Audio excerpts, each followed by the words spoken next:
Welcome to footballgameplan.com, where football makes sense. I'm Emery Hunt, the czar of the playbook.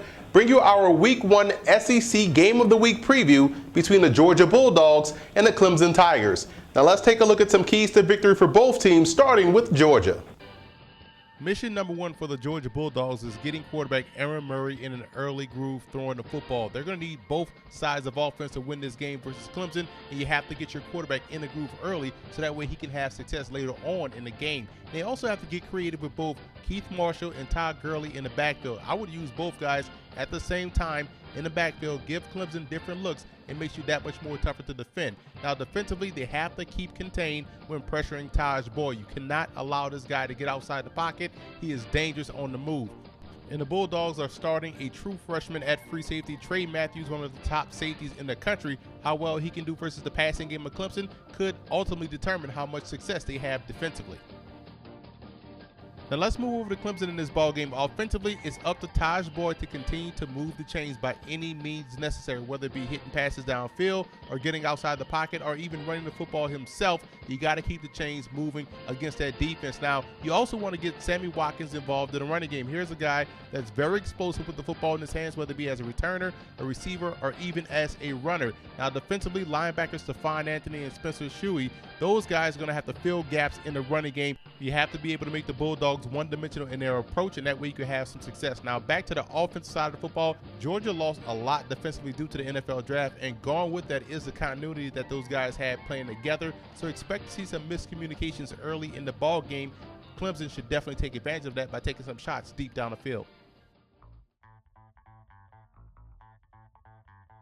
The X factor for the Georgia Bulldogs will be how well their defensive line, that 3-4 defense, handled the guards and center of the Clemson Tigers. We know Clemson's guard and center combination is deadly. That's how they're able to run the football.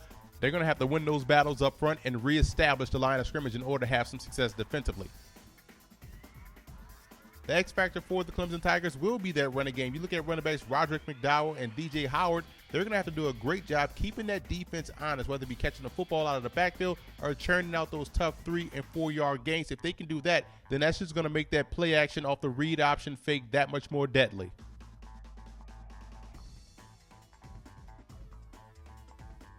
Now, here are some coaching points for both teams in this matchup. For Georgia, you have to get physical with their top playmaker, Sammy Watkins. Don't allow him free release. Don't allow him free reign to run through your zones.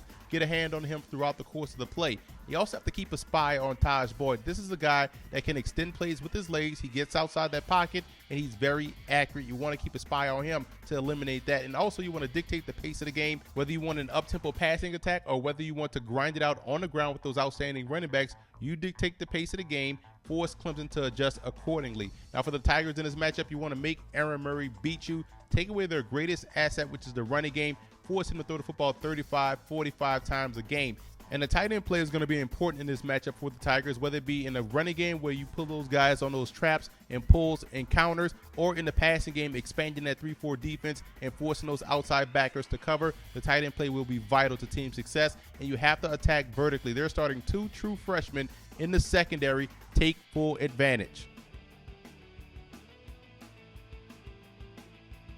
Now, here are some 2014 draft prospects you want to watch for in this ballgame. And as you can expect, when 2 top teams take the field, there's going to be a lot of pro talent available. Quarterback Aaron Murray and Taj Boyd are 2 of the top quarterbacks in the country as seniors. Keep an eye on both those guys, as this is going to be a great matchup between the 2. And they have 2 excellent receiving targets to throw the football to, in Malcolm Mitchell and Sammy Watkins. Arthur Lynch is a very solid, underrated tight end and also is a very good receiver. On the offensive line, you're going to find talent on both sides. Chris Burnett and Canarius Gates for Georgia, and Brandon Thomas, a guy that can play guard or tackle. And also on the defensive side of football, Corey Crawford, the defensive end for Clemson, a junior, and Garrison Smith is a guy that can consistently get pressure on the quarterback in that 3-4 front. And you're going to see 2 outstanding linebacker prospects in this game, Armalo Herrera, inside backer out of Georgia, and Stephon Anthony out of Clemson, 6'3", 235 pounds, an immensely talented player that's looking to put it all together his junior season.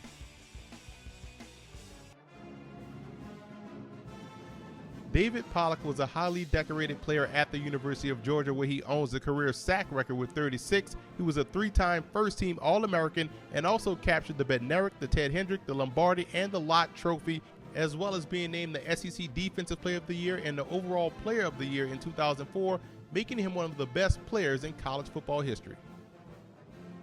You can make a legitimate argument that Woodrow Dancer was the first dual-threat quarterback in college football history. Here's a guy that owns 53 Clemson records and was the quintessential dual threat, the first quarterback in NCAA history to pass for 2,000 yards and rush for 1,000 yards in the same season.